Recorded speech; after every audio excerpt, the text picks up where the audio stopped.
termasuk keinginan dari daerah pemilihan saya sana, Sumatera Utara 3 itu Kabupaten Pak Barat.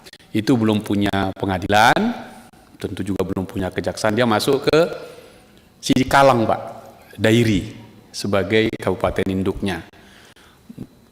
Kira-kira 2 tahun lalu sudah kami sampaikan untuk membuat pengadilan sendiri di sana. Tentu nanti ada top prioritasnya. Saya hanya minta itu dicatat supaya dianggarkan. Mudah-mudahan masuk anggaran 2025 ini yang Pak Barat, Pak. Spirit kita, peradilan kita tangguh dalam konteks keseluruhan tadi, hulu sampai hilir. Saya nggak akan bosan-bosan selalu bilang, keadilan tidak boleh menemui jalan buntu. Keadilan harus menyentuh garis finish keadilan itu sendiri, yakni tereksekusi keadilan itu tiba kepada sang pencari keadilan. Sia-sialah semua putusan kita ini, baik di tingkat PN, PT, sampai ke Mahkamah Agung, bila kemudian tidak tereksekusi.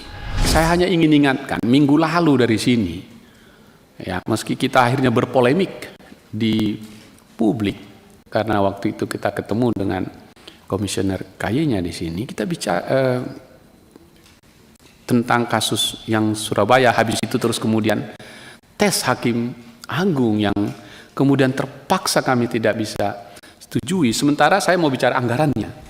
Anggarannya sudah kadung kita lepas. Sekian banyak tadi itu. Padahal hasilnya tidak ada. Saya mulai dulu dari Mahkamah Agung.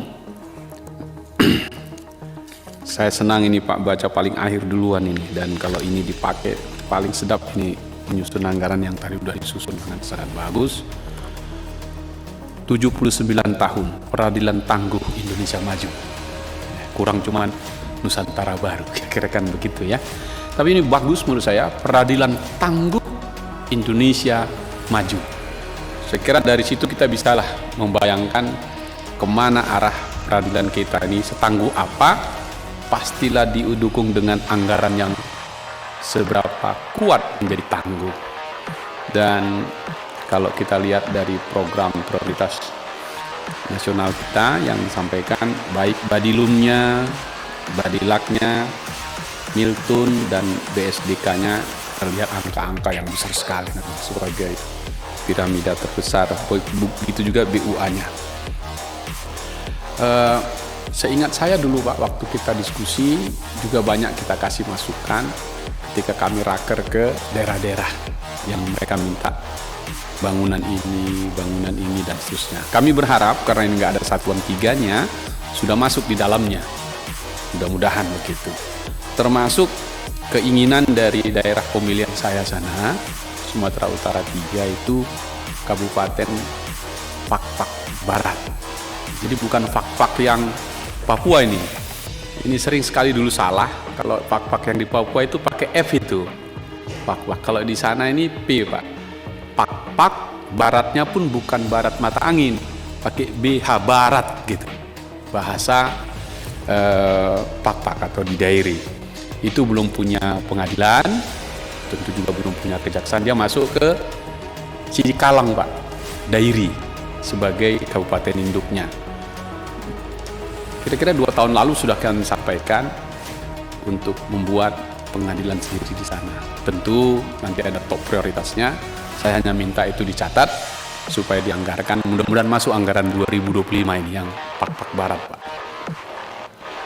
Ini satu-satunya wilayah yang tidak punya lahan di pinggiran Danau Toba dari yang 7, tapi dia sebut 7+1. Sebab Pak Barat ini lewat Sungai Renun menyumbang air terbesar untuk Danau Toba.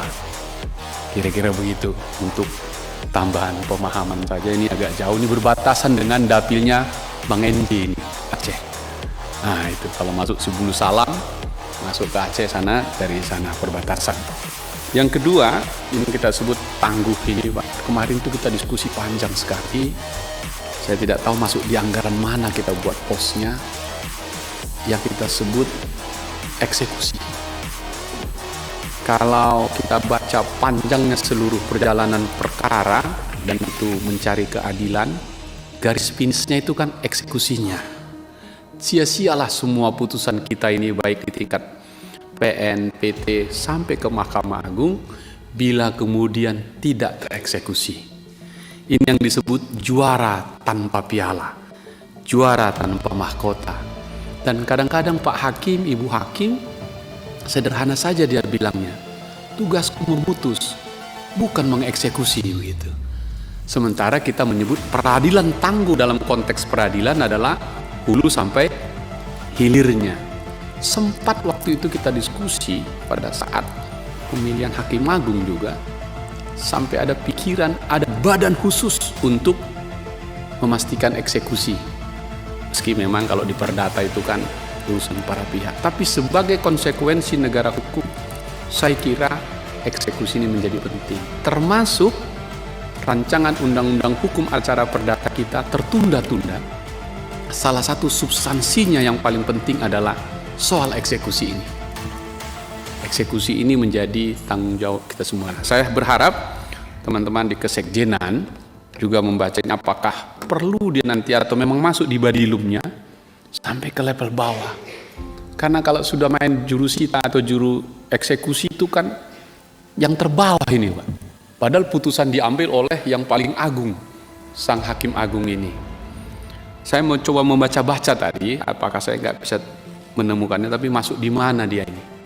Itu poin pertama saya, hanya untuk catatan, karena ini bukan pengawasan kerja, tapi kaitannya dengan anggaran. Nah, rata-rata pengalaman kami, kira-kira 3 minggu lalu, saya dan Bung Benny Kaharman berkesempatan berkunjung ke PN Depok, yang menurut kami ini salah satu peradilan yang super lengkap infrastruktur supportingnya, termasuk pendaftaran dan absensinya sangat bagus sekali.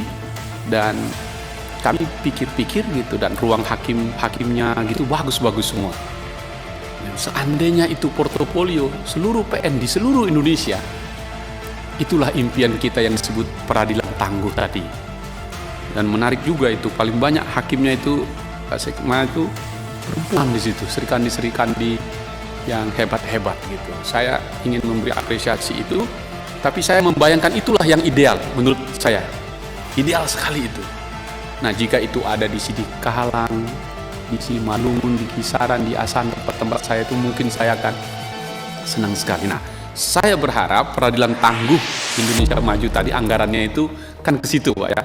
Karena itu kan tadi kita sebut nih, renovasi gedung dan bangunan kantor. Saya harap itu tuh masuk di situ tuh. Meskipun angkanya sekian, dan demikian. Itu yang pertama. Yang kedua, soal apa ya? Mereka mengeluhnya begini. Kalau para hakim agung ada satu perkara dipegang, ada nilai apa namanya ya, kum barangkali ya, sehingga ada angkanya dia dapat. Tapi hakim-hakim di PN dan di PT nggak dapet ya, Pak. Dia sampai tengah malam baru pulang. Lagi-lagi di Depok itu saya tanya, berapa kalian pulang? Sampai jam 12 kadang, Pak, karena naik kereta api ada gitu. Nah, poin saya itu masuk nggak anggarannya? Kalau belum masuk, saya minta itu dipikirkan untuk masuk lah. Karena ada perkara-perkara yang menumpuk buat mereka yang harus selesai perkaranya besok, mungkin harus dibacakan putusannya dan seterusnya. Saya kira teman-teman KY melakukan investigasi yang cukup ya ke teman-teman hakim di makin ke bawah. Sekali lagi saya tetap mengajak dan setuju, jadi jangan karena 79 tahun peradilan tangguh Indonesia Maju ini aja terus, Pak. Spirit kita, peradilan kita tangguh dalam konteks keseluruhan tadi, hulu sampai hilir. Saya nggak akan bosan-bosan selalu bilang, keadilan tidak boleh menemui jalan buntu. Keadilan harus menyentuh garis finish keadilan itu sendiri, yakni tereksekusi keadilan itu tiba kepada sang pencari keadilan. Saya kira itu baru sempurna yang kita sebut peradilan tangguh. Oleh karena itu pimpinan untuk Mahkamah Agung apa yang sudah diusulkan tadi, saya kira fraksi Partai Demokrat mendukung penuh untuk terus menjalankan tugas-tugas peradilannya tadi untuk melihat sampai ke bawah, dan mohon nanti diingatkan pimpinan masukan-masukan yang kita kumpulkan dari daerah-daerah itu mudah-mudahan bisa terkompilasi oleh teman-teman di Kesekjenan menyusun ini. Untuk KY, tadi saya baca juga presentasinya juga di sini ada. Itu kan rekrutmen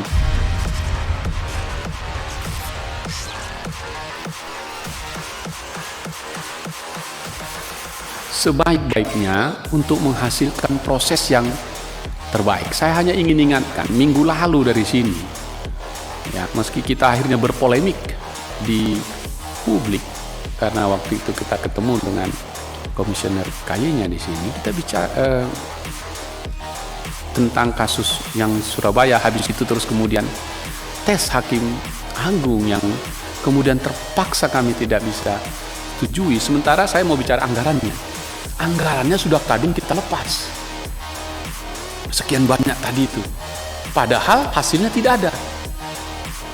Gimana kita mempertanggungjawabkan anggaran yang sudah kita lepas ini padahal hasilnya tidak bisa kita capai? Ini permenungan di kita ini menurut saya. Karena itu anggaran yang dimintakan tadi mohon betul-betul detail sekali agar jangan sia-sia terbuang anggaran itu Pak Sekjen, ya. Terima kasih. Untuk MK tidak ada catatan saya kira semua kita paham di MK sangat bagus.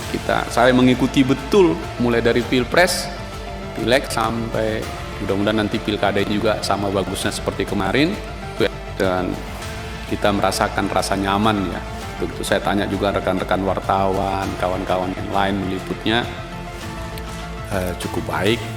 Dulu biasanya kalau Pilpres itu dikepung banyak sekali pengawalan, kemarin itu kok relatif lebih tenang, dan itu menggambarkan mungkin suasana di dalam juga makin bagus. Mudah-mudahan semua lancar, sudah pakai online semua.